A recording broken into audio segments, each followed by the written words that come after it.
graças à ação de um único homem. Para se perceber bem os atos de Aristides Sousa Mendes, é essencial ler este documento que tenho na minha mão. Trata-se da famosa circular número 14, de 11 de novembro de 1939, assinada aqui onde me encontro, no Ministério dos Negócios Estrangeiros, do Ministro da altura, Oliveira Salazar. Esta circular tinha como objetivo limitar de forma drástica a concessão de vistos a refugiados. E diz assim: os cônsules de carreira não poderão conceder vistos sem prévia consulta ao Ministério dos Negócios Estrangeiros. Não podem passar vistos aos estrangeiros de nacionalidade indefinida, contestada ou em litígio, aos apátridas, aos portadores de passaportes Nansen e aos russos. E ainda àqueles que apresentem no seu passaporte a declaração ou qualquer sinal de não poderem regressar ao seu país de origem de onde provêm. Aos judeus, expulsos dos países da sua nacionalidade ou daqueles de onde provêm. Isto é, a circular aplicava-se aos mais aflitos dos aflitos refugiados europeus. É com esta circular 14 que percebemos bem o dilema de Aristides. Um dilema que, aliás, já vinha de trás. Em 1939, o cônsul português discordara destas regras. Considerou que esta diretiva visava limitar a concessão de vistos a todos aqueles que se encontravam em fuga da Alemanha ou dos países invadidos. Aristides repugnava discriminar quem fugia do terror nazi e achava odioso perguntar a um refugiado se era judeu. Odioso e anticonstitucional, pois a Constituição Salazarista 33 proibia a discriminação religiosa, embora nós saibamos que os direitos fundamentais eram frequentemente espezinhados. Confrontado perante esta ordem político-social injusta, ele não hesitou. A dignidade moral e a ética têm de prevalecer sobre as leis e os regulamentos. Aristides exprime a desobediência justa. Perante este comportamento, a humanidade pode ver tudo o que é essencial. A honra, a persistência, a coragem, a dignidade. Mas afinal, quem era este homem? À primeira vista, ninguém diria que ele fosse capaz de tanta generosidade. A avaliar pelas aparências, Aristides é o próprio anti-herói e a pessoa mais improvável para arriscar todas as suas regalias em prol de um ideal.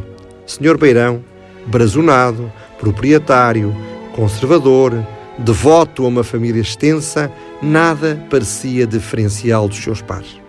Filho de um juiz com sólidas convicções morais, a história de Aristides começou aqui em Cabanas de Viriato, concelho do Carregal do Sal. Família era conservadora, com raízes católicas e monárquicas. Os Sousa Mendes eram muito conhecidos por estas bandas. Aristides e o irmão gêmeo César licenciaram-se em Direito na Universidade de Coimbra, a única que existia em Portugal e que formava as elites nacionais. Acabaram o curso em 1907 e 3 anos depois seguiram ambos a carreira diplomática.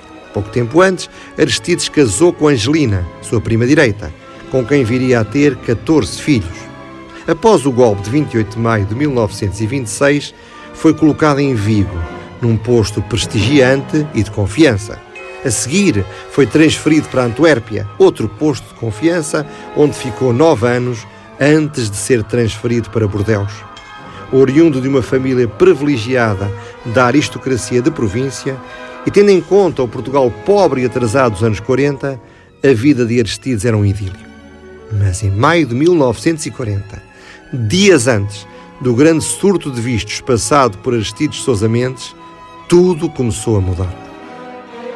Exatamente nesse mês de maio, em frente à sinagoga de Bordeus, estava um rabi, o rabi Chaim Kruger, com a mulher e 5 filhos. Não tinham para onde ir. O rabi perguntou a um homem que encontrou ali na rua se sabia onde era o consulado de Portugal. Estava desesperado. Precisava de ajuda para sair dali. Esse homem, por uma incrível coincidência do destino, era Aristides Sousa Mendes. Aristides disse que conhecia muito bem o consulado, porque ele era o cônsul português. O rabi hesitou. Aquele momento fortuito havia de marcá-lo para o resto da sua vida. Aristides prontificou-se a alojá-los na sua própria casa. Assim, sem mais, o rabi olhou-o atónito. Em plena crise de decomposição moral e política, estava ali alguém que se recusava a comprometer a honra e que assumia a dignidade de ser responsável. E Aristides nunca o tinha visto antes na vida. Este género de solidariedade não era rara e vinha de muito de trás. Ainda hoje a sua bondade e a da mulher são comentadas em cabanas de Viriato, perto de Viseu, onde era a residência da sua família. A casa não era exatamente assim, mas o ambiente era propriamente este. Quando as crianças pobres lá iam pedir esmola, Aristides mandava as criadas queimar as roupas velhas e vestia-as com as roupas dos filhos. Era assim que ele atuava, dava-lhes de comer, ajudava-os. Aristides foi sempre um homem justo e foi este sentimento de justiça que fez com que, ainda antes do grande surto de vistos passados a refugiados, já tivesse algumas vezes desobedecido durante a guerra, originando protestos da polícia política, a PVDE, antecessora da PIDE. Em 16 de janeiro de 1940, o Ministério dos Negócios Estrangeiros enviou a Aristides Sousa Mendes o seguinte aviso: foi chamada a sua atenção pela irregularidade cometida por Vossa Excelência ao conceder um visto para Portugal no passaporte de Arnold Witzner e mulher, judeus austríacos, antes de haver pedido para tal efeito a indispensável autorização deste Ministério. Fica advertido que qualquer nova falta ou infração nesta matéria será havida por desobediência e dará lugar a procedimento disciplinar em que não poderá deixar de ter-se em conta que são repetidos os atos de Vossa Excelência. Não podemos saber, como é óbvio, qual foi a reação de Aristides Sousa Mendes a este aviso, mas podemos imaginar. Vivia-se o tempo da guerra. O salazarismo estava no seu auge. Um funcionário público, com família muito numerosa, não poderia deixar de ficar preocupado com as consequências do incumprimento deste aviso. No entanto, Aristides Sousa Mendes seguiu a sua consciência e continuou a passar vistos. Em abril, de novo, um visto passado a um médico espanhol foi recusado pelo Ministério dos Negócios Estrangeiros e mais estaria para vir.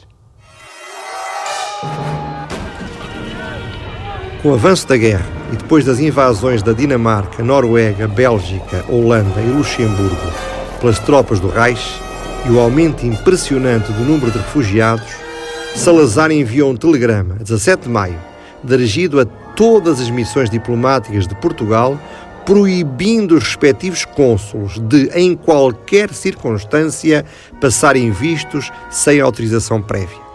E Aristides continuava a ignorar as ordens de Lisboa.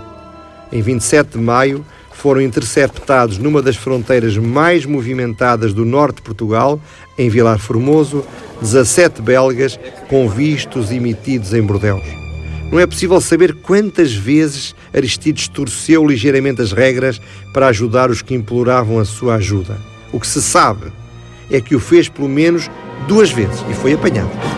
E a partir dessa altura, a polícia política passou a vigiar Aristides de perto. Exatamente na altura em que a situação militar se agravava e os pedidos de ajuda aumentavam. Na noite 19 para 20 de junho, a aviação alemã bombardeia Bordeaux. Aristides continua a combater os nazis da única maneira que pode, emitindo vistos. Devido ao seu empenho nos últimos dias, o caudal de refugiados em frente ao consulado português em Bordeaux tinha diminuído. Mas os esforços de Aristides estavam longe de ter terminado.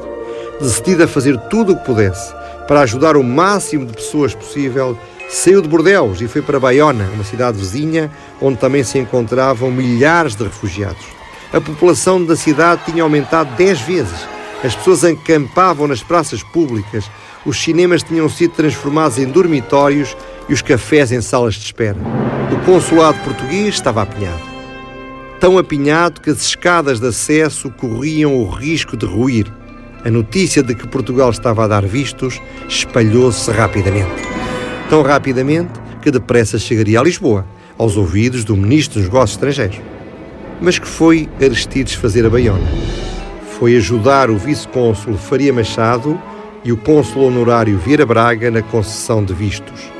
Aproveitando o facto de ser superior hierárquico, Aristides dera indicações para que também eles concedessem vistos gratuitos a todos os que pedissem.